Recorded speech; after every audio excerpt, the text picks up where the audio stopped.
好覺得佢哋好叻，就係咧，因為我以前可能拍一啲短啲嘅劇啦，或者係冇咁長嘅嘢咧，我覺得佢哋有時睇完劇本最叻就係佢哋知道呢場戲去到呢一集嘅呢個位係要幾多先至可以引到觀眾去下一個位，即係佢哋有呢啲 flow。咁呢個我成日都會即係睇下佢哋係點樣點樣會睇到個成控制，即係好似抽起成個畫面再睇嗰件事咁樣。即係譬如我演戲，可能我就淨係即係我活喺入邊，我就淨係喺入邊呢一場係咁樣。我有時唔係好知道點可以抽翻出嚟望到成個大環境係點。所以呢啲咪叫 O 師傅咯。唔係啊！經驗之談。係啦，卓希我同佢就少對手戲啲，因為我係阿 Chilam 嘅呢個得力助手嘛，咁所以對住卓希就少啲嘅。咁但係現場都會見到咁樣，咁啊都係，我覺得佢都係同以前我喺譬如鏡頭見到佢啊，或者我感覺嘅佢，其實佢咁多年都冇乜分別嘅喎，即係都仲係好鬼有活力嘅喎個人。係啊，好 active 嘅佢都。冇錯，係啊。即係有啲人你會覺得鏡頭前同鏡頭後，你覺得係唔係同一個人啊？我好確定佢係同一個人。做翻自己。冇錯。係啊，我都幾真喎。即係喺排位嘅時間就做翻自己啦。係啊，同埋我哋傾偈又知道，我又養咗好多動物啦。原來佢又養咗好多動物，即係佢仲要係嗰啲係領養，即係我又係啲貓狗，我係領養翻嚟啊，接收翻嚟，但係嗰啲都係即係佢仲養咗好多，有啲係大狗，有啲十隻貓咁樣樣。所以就有時即係之前我哋即係坐一齊傾偈一傾做乜嘢。你自己有幾多？而家剩翻3隻貓，但係之前嗰個期就10隻貓。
骑行了45分钟，里程12.54公里，均速16.72公里每小時，獲得25分。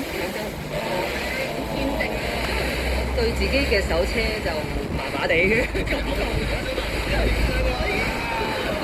所以我都係唔好再仔啊！嗰啲有咩事？但係你睇呢件事會唔會都講你口頭禪嘅咧？我係垃圾，我又唔會啊，因為咧，我覺得太似我啦，佢都係咁，所以咧我就喺佢面前完全唔會咁樣樣，跟住表現自信嘅，我唔想好俾佢發現我係咁冇信心嘅。車嗰個行程喺邊度對你？自由飛馳嘅感覺啊，係啊，即係好私家車咧，你冇即係逆風嘅，佢真係喺條街度嗰度，即係呢啲好明顯嘅咁樣，但係安全駕駛人士嚟嘅，係真係一定，即係你唔會打低嘅。你唔會夾低嘅。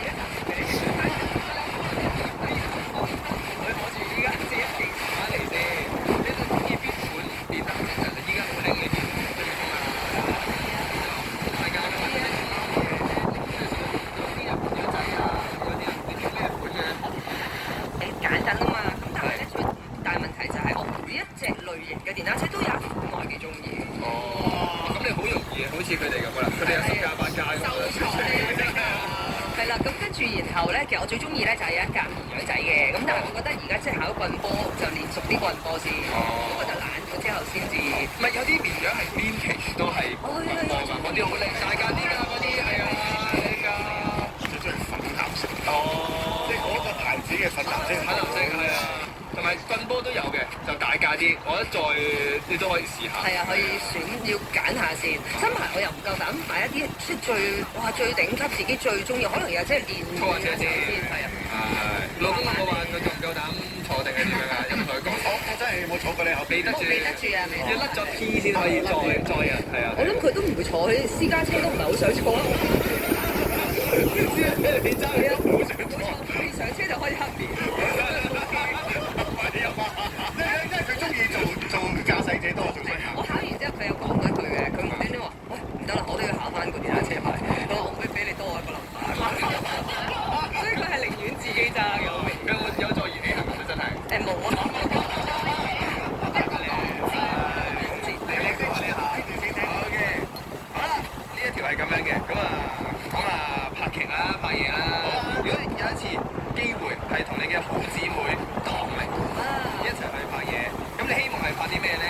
你希望係兩個一齊拍一套古裝嘅喜劇啦，古裝喜劇啊，定係一齊拍一個旅遊節目咧？好難揀咧，都中意喎。古裝喜劇。哦，點解咧？聽下先。其實兩個都好想喎，因為但係首先我自己好想拍古裝啦，拍古裝嘛。咁然之後喜劇嘅話咧，大家又可以一齊開心啲咁樣，大家可以聚埋一齊，輕鬆啲啦。咁樣，同埋因為我真係好耐冇同佢一齊拍過劇啊，做過戲啊，之前係警戒線啦，咁所以就都好想重拾下同佢一齊拍劇嘅感覺咯。但係你話旅遊節目，我平時可以同佢去下旅行，當自己做咗個旅遊節目咁樣。係啊。如果你兩個一齊去旅行，你會揀咩地方㗎？你哋？我其實咁耐以嚟去過一次台北啫，我哋淨係係啦，因為實在係兩個都分唔下身，但其實我哋已經講咗好耐，希望下一次我可以去紐西蘭度揾佢，咁就好啦，係啊，即係 stay 幾個禮拜咁樣樣。租架電單車。租架電單車，咁咪佢坐後面咯。係啊，你問下佢佢有揸嗰啲細架，佢哋嗰邊即係嗰啲小電係啊小電車咁樣。